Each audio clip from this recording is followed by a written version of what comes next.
Merci Studio. J'aimerais vous dire simplement que c'est une semaine studieuse pour les membres du gouvernement réunis ici au Centre international de conférences de Kintélé pour ce premier séminaire gouvernemental.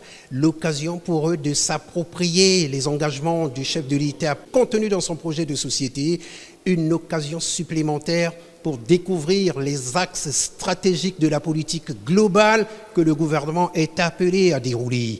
Le temps a été donné lundi dernier par le Premier ministre chef du gouvernement dans son discours d'orientation et dans son exposé de cadrage. Il s'agit pour les membres du gouvernement de savoir dans quelle direction ils doivent aller et dans quel esprit ils sont appelés à travailler les mois à venir. Évidemment, ça devrait être dans un esprit d'équipe et de solidarité autour d'objectifs communs à atteindre, car si les bases sont claires et bien posées dès le départ, la chose est facilitée, on ne tergiverse pas et on ne perd pas du temps inutilement. À quelques heures de la clôture de ce premier séminaire gouvernemental prévu pour ce samedi, la journée d'aujourd'hui a été consacrée aux travaux du groupe 4, le dernier de la série.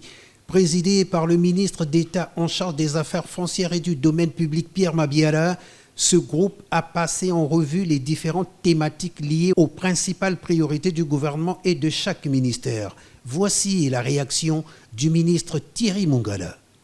L'avantage de ce travail-là, c'est que les ministres, en quelque sorte, pouvaient partir un peu à l'aveugle dans tous les sens, expression connue de nos compatriotes, et donc peut-être se perdre, voire se fourvoyer.